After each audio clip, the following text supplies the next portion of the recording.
굿모닝 마켓입니다. 죽어가던 뉴욕 증시에 라파엘 보스틱 미 애틀랜타 연은 총재가 심폐소생술을 시도했습니다. 그 결과 3대 주요 지수가 오랜만에 일제히 초록색으로 물들었는데요. 뉴욕 증시가 왜 죽어가고 있었는지, 보스틱 총재는 시장을 어떻게 살린 건지 굿모닝 마켓에서 확인해 보시죠. 3대 주요 지수가 일제히 상승 마감했습니다. 다우지수 1% 넘는 상승률로 장을 마쳤고요. 나스닥과 S&P 500 지수도 장 마감 2시간을 남기고 상승에 동참했습니다. 0.7%씩 오름세를 보였습니다. S&P 500 지수가 장 초반에는 지지선인 3,940선을 하회하기도 했는데 그래도 다시 살아난 모습이죠. 3,940선을 또 하회하진 않을지 지켜보셔야겠습니다. 다우지수가 홀로 장 초반부터 강세를 보인 건 세일즈포스 덕분이었습니다. 세계 최대 고객관계 관리 소프트웨어 기업인 세일즈포스는 수익성 개선과 함께 깜짝 실적을 냈습니다.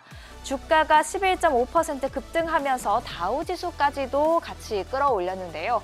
그동안 경영진 이탈과 주가 약세로 힘들었던 만큼 실적 반등의 파급 효과가 컸다는 평가입니다.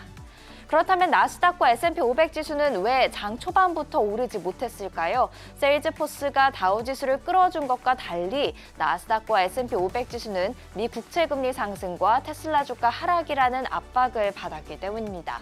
10년물 국채금리가 전장에서는 심리적 저항선인 4%를 웃돌았지만 다시 내려왔다면 이날은 4% 위에서 내려오지 않고 있는데요. 계속해서 4%를 웃도는 모습 보여줬습니다. 이렇게 높은 금리는 주식의 하방 압력을 가하기 마련인데 관련해서 최고 투자 책임자가 한 말이 있죠.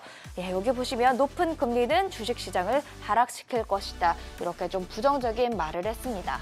특히 심리적 저항선으로 여겨지는 4%는 또 크게 부담이 되죠. 문제는 10년물 금리 상승세가 여기서 멈추진 않을 것 같다는 건데요.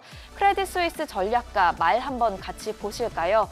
크레딧 스위스 전략가는 기준 10년물 국채금리로 4.11% 그리고 4.325%까지도 가능성을 열어뒀습니다.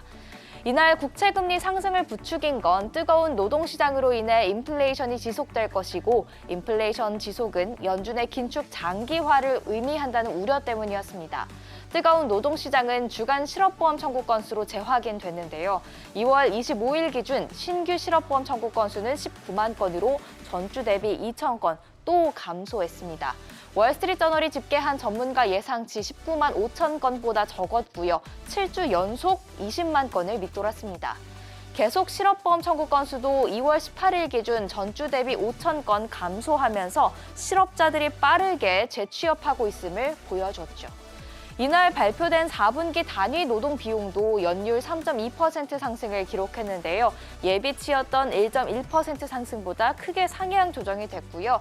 월스트리트저널 전망치 1.4% 상승도 웃돌았습니다. 실업은 줄고 노동 비용은 예상보다 높아지고 인플레이션 우려가 커질 수밖에 없었죠. 시장이 인플레이션 또 높은 금리 우려를 떨쳐내고 상승 전환한 건 라파엘 보스틱 애틀랜타 연은 총재의 말 덕분이었습니다. 보스틱 총재가 그야말로 시장에 심폐소생술을 한 건데요. 그는 더 큰 폭의 금리 인상에도 열려있긴 하지만 3월 FOMC에서 0.25%포인트 인상을 여전히 선호한다라고 말을 했습니다. 또 보스틱 총재는 더 나아가서 연준이 올해 여름쯤 금리 인상을 중단할 수도 있다 이런 말을 덧붙였는데요.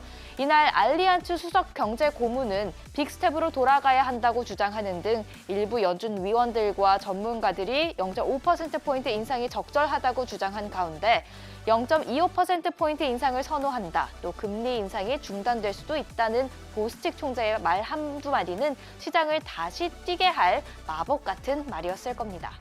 CME 패드워치를 보면 목요일장이 마감할 때쯤에는 시장이 3월 FOMC에서 빅스텝 가능성을 26.2%로 낮추고 오히려 베이비 스텝 가능성을 높게 보는 시각이 있었는데요. 시장이 듣고 싶던 말을 듣고서는 얼마나 빠르게 움직였는지 알 수가 있습니다. 목요일장을 보면 미 국채 금리보다도 향후 기준금리 전망에 대한 발언이 시장에 더 강하게 작용했는데요. 이런 흐름이 이어진다면 어떤 성향의 연준 인사가 언제 발언하는지에 주목을 하셔야겠습니다. 한편 빅테크도 보스틱 여는 총재의 발언에 힘을 얻었습니다. 애플은 상승 반전에 성공을 했고요. 마이크로소프트와 알파벳 1.9%까지 상승폭을 늘려나갔습니다. 아마존은 낙폭을 줄이면서 약보합 마감했고요. 버크셔 서웨이가 0.9% 오름세 보였습니다. 이어서 보시면 투자자의 날을 마친 테슬라의 주가 5.8% 하락을 했습니다. 시장이 투자자의 날에 실망했다는 것을 알 수가 있었는데 반값 테슬라에 대한 내용이 없었고 다른 중장기 계획도 구체적인 타임라인이 없다는 지적을 받았습니다. 전장에서 2%가량 하락했던 엔비디아 다시 2.7% 반등했는데요. 유상증자 소식이 전해지면서 긴장감이 좀 있었는데 금방 떨쳐낸 모습이었습니다. 유럽 주요국 증시는 상승 마감했습니다. 유로존의 2월 소비자 물가 상승률이 전년 대비 8.5%로 1월에 8.6%에 비해 소폭 둔화했다는 점이 호재로 작용했습니다. 8.5%는 여전히 높은 물가 상승률이지만 뉴욕 증시와 마찬가지로 시장은 오를 수 있는 이유를 찾고 있는 것 같습니다.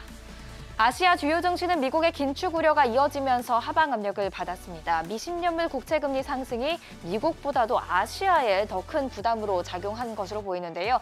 내일 중국 베이징에서 개막하는 양회가 시장에 영향을 줄지도 주목됩니다. 관전 포인트 중 하나는 5일 전국 인민대표대회 개회식 때 발표되는 올해 경제 성장률 목표입니다. 리오프닝의 기저효과까지 등에 업은 만큼 5%대 성장률을 제시할 것이란 전망에 힘이 실립니다. 현재 오전 8시 기준 비트코인 가격 계속해서 3,110만 원 선 안팎에서 거래가 되고 있고요. 중국의 리오프닝에 따른 수요 증가와 미국과 유럽의 기준금리 인상에 따른 수요 둔화 사이에서 국제 유가는 0.6% 소폭 오르면서 배럴당 78달러 선에서 거래 마쳤습니다. 지금까지 굿모닝 마켓이었습니다.